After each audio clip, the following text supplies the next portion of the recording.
Hey everyone, and welcome to the Sunny Go One Piece podcast. On this episode, we're going to be talking about something a bit different. I was originally going to talk about episodes 159 through 161, but the One Piece YouTube channel just released a 5-part short drama series titled We Are One in celebration of One Piece's release of its 100th manga volume, as well as the broadcast of episode 1000 later this year in November. And so, after having seen these little short movies on the One Piece YouTube channel leading up to the week of when Volume 100 was released, I really enjoyed these so much that I just wanted to talk about them.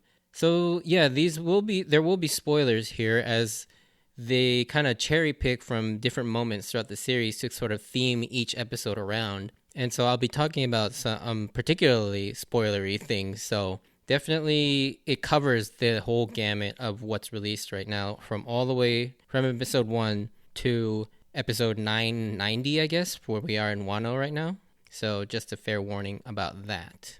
This episode is going to be pretty unscripted for the most part, just me rambling on emotionally about One Piece and these little movie shorts, and just kind of like my memories around having grown up with One Piece over the years, because the experiences, while not as dramatic as the ones experienced by the characters in these sort of short drama episodes, I definitely can relate to them quite a bit because of how big of an impact this series has had on my life in very similar ways. So first off, the entire series, the 5-part series, is directed by Mika Ninagawa, who I don't really know much about, but apparently she's a pretty famous director in Japan. I haven't really kept up with Japanese cinema or Japanese dramas in a long time, probably not since like the early to mid 2000s. So I don't really know much about the landscape of the cinema, of Japan, but she seems, from the little research I did, she seems like a pretty big name, and it's a pretty big get for One Piece to get a director of her caliber to do the shorts. And she, from these 5 little episodes, she is an amazing director. Like each part has got its like own identity, yet also looks so gorgeous. Like it somehow manages to capture the sort of the colorfulness of One Piece in a real life setting. Like the way she lights each scene or places each character, and the lighting and the coloring of each episode is really amazing. Like especially the first episode and then the 4th episode, as well as the 5th one, you just see so much color and vibrancy that you get the same sense that it does relate to One Piece and the world that One Piece inhabits. And it's pretty incredible, like her directing.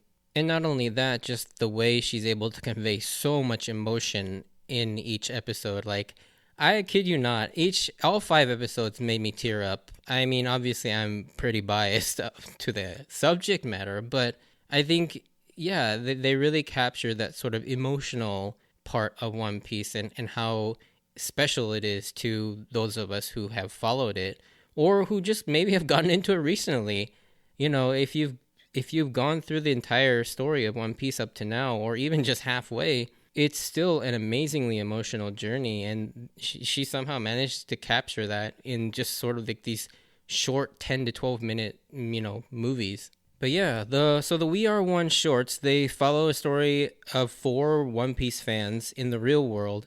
They're not actually real, they're characters, but they're set in the real world.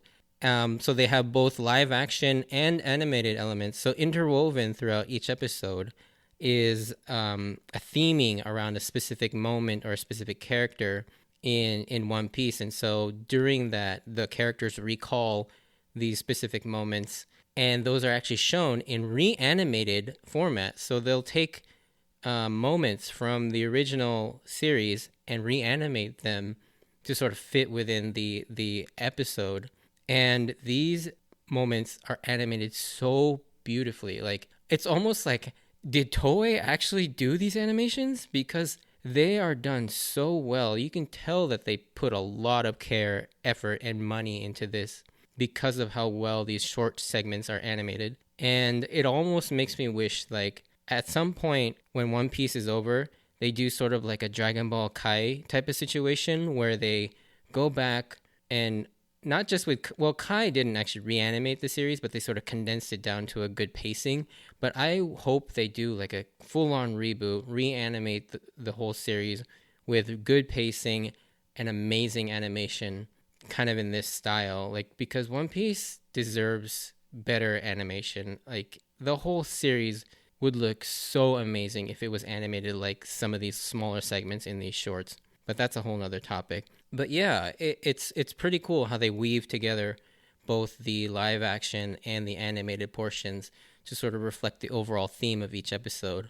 And speaking of themes, there is an actual theme song to these shorts. It's called Twilight, which was written and performed by Radwimps, which is a J-pop band. And for me, they're most famous for singing the themes to Makoto Shinkai's movies Your Name and Weathering With You. I particularly love the theme to Your Name. I believe the song title was called Sparkle, and that song is amazing. And they do an amazing job with Twilight as well. It's got this like sort of auto-tune kind of sound to it, but I don't know, the melody to this song is just so inspiring, and it plays in every episode when it gets to that sort of the emotional apex of each episode. And yeah, anytime that theme comes up, you just start to like tear up because it so perfectly captures the sort of like happy-go-lucky yet emotionally grounded sort of feeling that One Piece tends to invoke in sort of its big moments. And I've been listening to this song like on repeat ever since I started watching these short films. And again, like I said, I haven't really been keeping up with sort of the cinema and J-drama scene in Japan, but from what I understand is that they got a lot of pretty famous actors to come in and do these scenes. People like Kengo Kora, who plays Wataru in the first one, and a bunch of other people who all give amazing performances throughout the episodes. And yeah, I kind of want to go through each one and just sort of talk about each one and what I thought about them, what I liked about them, and just sort of the general theming of each one. So, scene 1, which is called Wataru the Entrepreneur, follows these two guys starting out a sort of like a software or like a mobile app company. And one of them, Hamabe, is the sort of the tech side of things. He does the web or the software development and programming, whereas Wataru is the sort of the face of the company, and he does a lot of the fundraising and sort of the business schmoozing and whatnot. And they sort of like work together to create this company. And over time, their relationship kind of like sours a bit because they just don't see eye to eye in a lot of ways, and their personalities just don't match up. And you probably know where I'm going with this, and the parallel and the sort of the lesson and theme that this episode goes along with revolves around Zoro and Sanji's relationship, where they work together pretty well as a team, but personality-wise, they just clash so hard and they do not get along very well. And a lot of times it takes them a long time to sort of realize that they need to work together. And if they ever do, they are an unstoppable combo. And you sort of see that throughout this episode as Hamabe finally just cannot stand Wataru because of just how, controlling and kind of arrogant he is. And so they go their separate ways, and Hamabe tries to start doing some fundraising on his own for, to start his own, software company, but ends up failing as he can't seem to schmooze people as well as Wataru can. And Wataru is struggling with his business as there's a lot of bugs apparently in that app, but none of the current software developers and he can solve any of them. And without Hamabe, they're kind of dead in the water because they can't fix the app. And so yeah, we see Wataru kind of go back to Hamabe, and they patch things up. And this is where we get the moment where they reminisce about the scene in Longland. Oh boy, that's a hard one to say. But during the Davy Back fight in the first round, the second round, where they do the Grokki Ball, and Sanji and Zoro have to work together to beat them. And they do the combo, and for a while they're just constantly fighting, and during that they can't get anything right, and they're getting beat up hella bad. And then finally, when they're both down on the ground, there's that epic moment where they're just lying next to each other, and Zoro asks, "Hey cook, give me 10 seconds," and Sanji agrees, like that seems like an appropriate amount of time. And then they launch that combo attack, and they work together, and they just demolish the other team. And yeah, it kind of reminisces about that. And the idea, the lesson being that, yeah, you may not see eye to eye and you may not get along with everybody, but if you work together and put aside your differences, you can still come together and make something really great happen, as long as you just sort of cooperate and be somewhat of a team player. And I love that message. I personally don't really have too many issues working with different types of people, but there are people that kind of grate on you, whether it be a team project during school or with work. And sometimes, yeah, you just need to put your differences aside and work towards that goal. And I like that lesson. And I gotta admit, man, the way they animate the final attack, the Arumeruleido power shoot, where Zoro basically lands on Sanji's leg and kicks Zoro all the way across the field, and the way that's animated with the red background and just all the lines, it looks amazing. But yeah, this is a really strong opening episode, and it's probably my third favorite, which leads me to my next one, scene 2, called Minami's Challenge. This one follows a young woman who, obviously named Minami.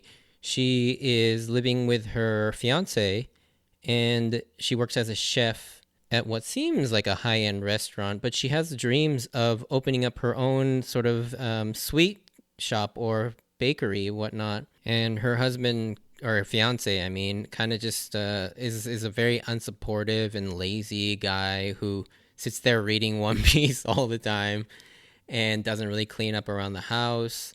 And it gets to a point where she, day after day, she comes home and just sort of, he's just always expecting her to, wait on him hand and foot.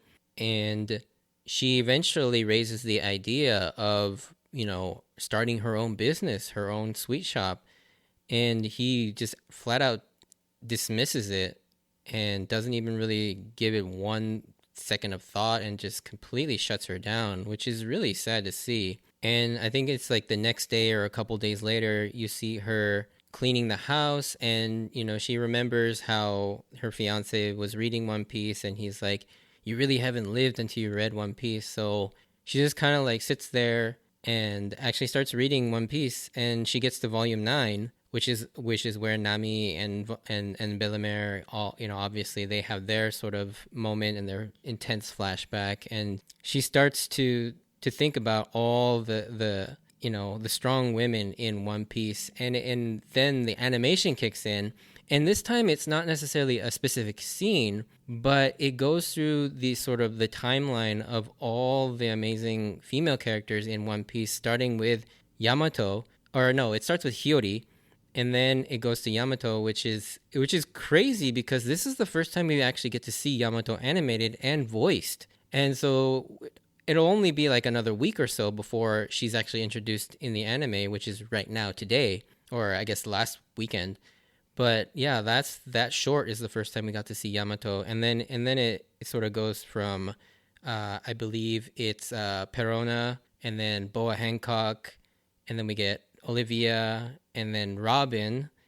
And that transition was really cool to see because you see Olivia talking to Robin, and then we see the child version of Robin, and then she grows up to be the older Robin, and then we get to Bellemere, and then obviously we end on the female character of One Piece, Nami, and it just sort of shows like all the strong female characters in One Piece and how awesome they are and how they do their own thing, and like they're just as strong as the male characters.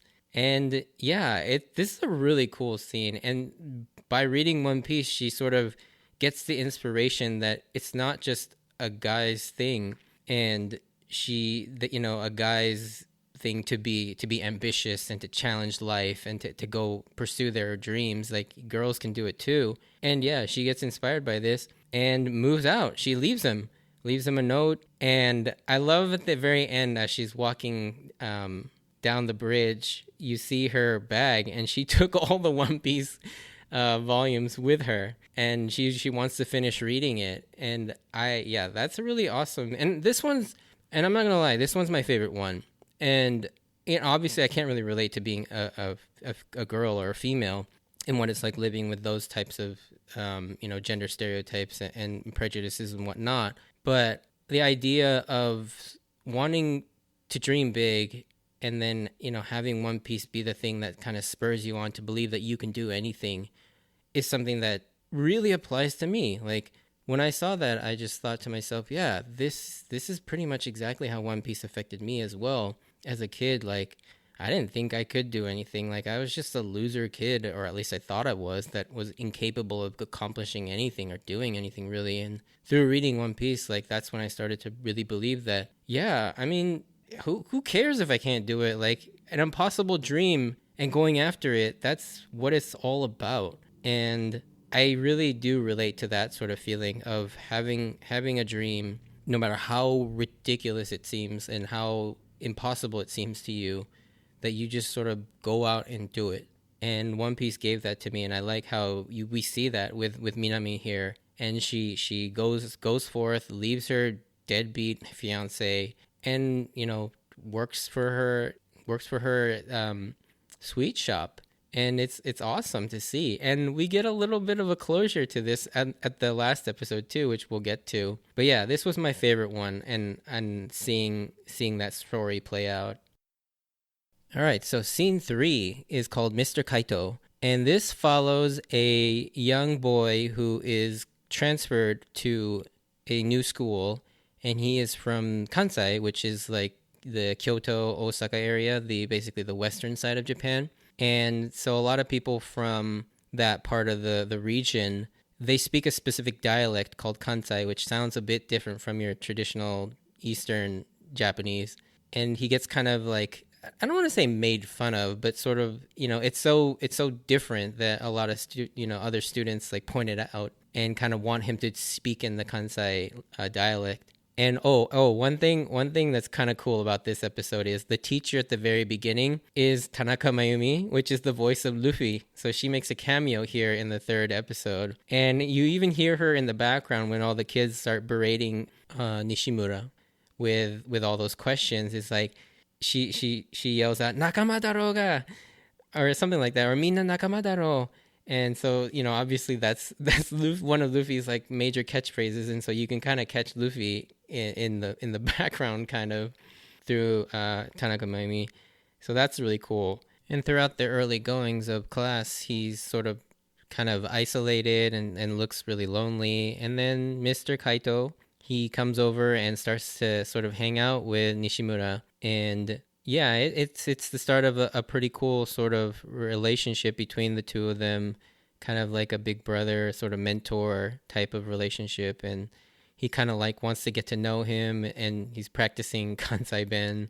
And it's a really cool and touching moment to see him sort of slowly warm up to Kaito. And this is obviously themed around the whole relationship with Law and Corazon, or Roshinante. And yeah, it's really cool. This whole sequence of Nishimura and Kaito sort of becoming close to each other, and especially with the whole theming of Kaito trying to get him to smile, we see them bond as Kaito wants to start to learn how to speak Kansai, as well as he introduces Nishimura to One Piece.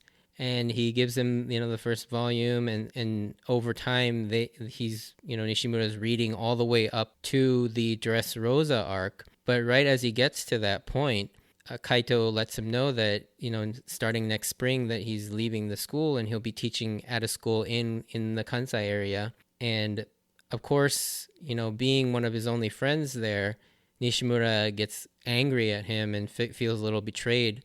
And even though Kaito's offering him in the entire rest of the One Piece volumes before he leaves, he rejects them and runs off. And this obviously hurts Kaito quite a bit. But over time, Nishimura continues to read and gets to the point where we get to Law's past. And Oh man, I mean, for those of you who know Law's past, it is, I would say it's the darkest one and the most sad one in my opinion.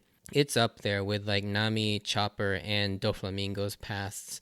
Like I honestly think it is the saddest one. But yeah, you see the sort of the flashback with Law contracting the disease, and then Corazon doing whatever he can to try and heal Law and to bring some happiness and hope into his life again, just like with what Kaito and Nishimura are doing. And then, yeah, we get to see that famous scene where Corazon puts Law in the chest, puts the sound barrier up so that he can't hear him, and then Doflamingo obviously shoots Corazon. And this scene is insane because of the fact that Doflamingo is Corazon's older brother. And that adds a whole nother layer. Because in Japan, like, your older brother or your older siblings, your relationship to your siblings is a little bit more different than it is here in America. It's sort of like a much more formal relationship in that, yeah, your older siblings are supposed to protect your younger siblings. And the fact that Doflamingo, the older brother, shoots down and murders his younger brother is, it hurts. It hurts differently because of that, because you know that relationship is much much deeper. And I wish that they sort of left in the part where Corazon says, where he smiles to Law, and then they cut out the part where he says "aishiteru," where he says, I love you. And I wish they had kept that part in, though. And I get that they may have not had enough time for that. But there's just something about the whole Twilight theme playing, and then you see Law, the scene of where Law is an adult attacking Doflamingo in Dressrosa, and just sort of him avenging Corazon against Doflamingo. And yeah, this entire scene just brought a tear to my eye, because it does invoke that memory of just how emotional Law's past was, and reading that for the first time and seeing it in anime form is, it was pretty crazy. And I love that this is what finally snaps in Nishimura's head, that this is what, Kaito was doing for him, that he was trying to, create some hope and create some happy memories. And he realizes that, yeah, Kaito actually did really care for him, even though that he can't always be there for him. No matter what, like, that time that they spent together will always be there. And yeah, this spurs him on to say his goodbyes to him as he leaves, and he runs to the bus. And Kaito obviously is overwhelmed with emotion. And yeah, it's a really beautiful episode. This is my second favorite of the series. Easily, like, really rewatchable, and just really with Nishimura with that goofy smile, and it's like that forced smile that he's trying to do. Yeah, I really like this one. Alrighty, so scene 4, the fourth episode, is titled Rivalry Between Nagi and Mai. And yeah, this follows two, I would assume, high school girls, Mai and Nagi. They are both ballet dancers, and it seems like they are trying out or competing for a spot in a Russian school. And so, whoever gets that spot gets to go to Russia in this sort of this overseas ballet program that they both really want to go in to sort of further their ballet careers. But it appears that Mai is the only one that actually gets accepted to the program, whereas Nagi does not, and so she has to stay behind in Japan. And I think Nagi, feeling a little bitter and fearing that they can't be friends anymore, she kind of preemptively looks to try and cut ties with Mai to avoid the pain of saying goodbye. But Mai forces her through the scene of Vivi's farewell that even though they'll be apart, they're always going to still be great friends no matter the distance. And this obviously invokes that scene, the famous scene at the end of Alabasta, where Vivi says her goodbyes to the Straw Hats, and they do the famous lifting of the left arm and showing the cross tattoo. And this scene is animated beautifully. I mean, for one, like, the lighting is so much better than any other previous version that they've animated, because they've animated this particular scene quite a few times in flashbacks. the original one, and they also did the episode of Alabasta. But I think this is easily the most beautiful looking one because the way they do the lighting is amazing. Like, because of the sunlight, they make certain parts really bright. But then you can also see the light from the waves and the water refracting on, like, especially like you look at Luffy when he's sort of crouched on top of the banister or the guardrail of the back of the Mary, you see like the water refraction on his clothes, which is insane. And obviously they get Misa Watanabe to reprise her role as Vivi again, and she just absolutely knocks it out of the park yet again. And yeah, I mean, obviously you all know that this is like one of my favorite scenes in all of the series, and I love that they themed an episode around this particular moment about, yeah, that, you know, even though you're friends, you grow apart and you may not be close to them and hang out with them all the time. That doesn't change the fact that you're still friends, and that no matter how much the distance is, that you'll always still remain really good friends. And that's something that, yeah, a lot of people come across, especially, you know, high school kids who are getting ready to go off to college, or after you graduate college and, you know, you make friends throughout your college experience. But also, like, I'm finding, yeah, as an adult, that happens more and more and more. As you get older, you just sort of lose touch, or people move because of jobs or new family members or new significant others. And yeah, you do miss them and you wish you could hang out with them. But that doesn't mean that you're not going to be great friends and that you can't stay, you know, connected with them in some way. And whenever you do meet again, you know, that'll be a really special time. But I also really love the fact that they end on the fact that Nagi not only is hopeful that they'll see each other again, but she's dead set on surpassing Mai in terms of skill, and adding to that sort of layer of like having a dream.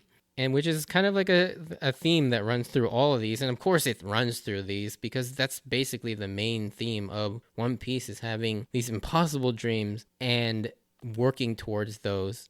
And I think this one really exemplifies that as well. This is probably my fourth favorite of the four, so it's not as good as the previous three, but it's still a really good one. And it has some really beautiful like ballet choreography and sort of filming too. I forgot to mention that because throughout this entire thing, they're basically dancing for most of this episode. And the way it's shot, the way it's lit, and how they're running through the city, like it all looks really beautiful. And then we get to the final scene 5. This one actually has no title, and this is essentially the culmination of the series, where it's revealed that they were all connected, and each of the main characters from the previous 4 scenes, I guess, are in fact all family. They're brothers and sisters, and the episode starts off with their parents, where the father is preparing a sort of a celebration, a birthday celebration for his wife and the mother of the 4 characters that we saw in the first 4 scenes.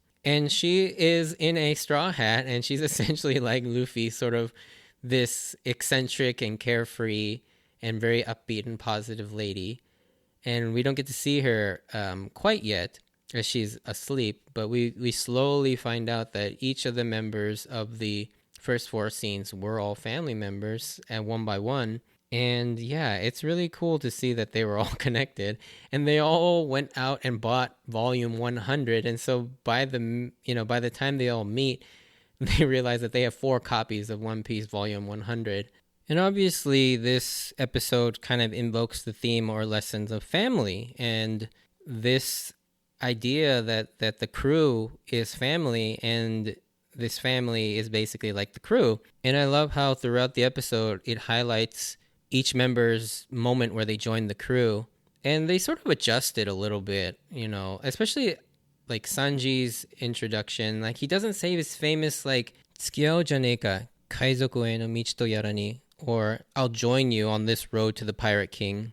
But yeah, I think all of these are animated beautifully, like seeing each moment where the crew joins and sort of cementing them as a family. And this whole theme of family is really present in this episode. And it works really well. And seeing them just sort of be happy with each other and celebrating. And then we see the crew celebrating at the very end, and poignantly ending on a painting drawn by the mother of the family, which is pretty, you know, on point. And if I, at the risk of sounding pretentious, One Piece is a work of art. And yeah, I mean, at this point, One Piece is amazing. Like, obviously, that I love this series, but it kind of goes beyond that. And it's insane to think, over 24 years, 100 volumes. I've been following this series for almost 20 years, I think. Yeah, 21 years. And it's been a big part of my life, and it's such a special thing. And it's just like, thank you to Eiichiro Oda for writing and working so hard to create this and bring this amazing world and story to us all. And I can't be the only one, and I know I'm not the only one, that this story has touched in such a positive way. And yeah, I mean, for me, it is easily the single greatest positive influence on my life. I've obviously had some great people and great experiences in my life, but honestly, I don't think I would have been able to be where I am today without One Piece. It's just that simple. Like, it's changed my whole way of thinking from a very pessimistic and negative mindset to sort of being open to chase my dreams and to believe that I can do things that I never thought I could do. And even to this day, when you're struggling, you just got to continue to fight and believe that you can overcome whatever you're faced with. And I can't tell you the number of times where you've had bad things happen to you, or bad things happen to me in my life, and One Piece has always been there. It's the constant that sort of has helped me, refocus and look at things in a more positive way. And all the lessons that One Piece has taught me and really helped me to become the person I am and be a force for, positive, energy and whatnot. And I think these 5 episodes really capture that really well in terms of how One Piece can affect a person. And that's why I'm so passionate about wanting people to read or watch One Piece, because I honestly do think it's such a positive experience. I mean, it's not just a good story. It's fun and it's great entertainment, but I just think One Piece provides so much more, and I think that's why it's the best-selling manga and almost one of the best-selling comic books in the world. And I just wish it had more wide appeal, especially here in the US. And because it's so good in not just entertainment, but it's so good in terms of, how it can make you feel, the positive impact it can have on a person. And obviously I know that it can differ from person to person, and some people don't really relate to One Piece, but I have a really hard time not seeing how you could get into One Piece and not come out of it a better person, or at least feel better about yourself and about your world, and, wanting to be a force for positivity. And so, yeah, I just wanted to say, congratulations to Eiichiro Oda, and thank you very much. And I know One Piece is seemingly wrapping up and it's in its final stages, but hopefully there's still several more years to come, because I honestly don't know a world without One Piece. But yeah, thanks for sitting here and listening to me ramble on and on about One Piece and the sort of the We Are One celebration that's been going on over the last week. But yeah, next week we'll get back to our normal episodes, and I will go through episodes 159 through 161. But yeah, if you did enjoy this, send me a like or comment, and if you want to join me on the journey of rewatching One Piece, please consider subscribing. You can also check out my Instagram and Twitter account as SunnyGo Podcast for updates on when I post new episodes or see some pictures of my manga collection. But yeah, with that, I will see you on the next episode. Bye!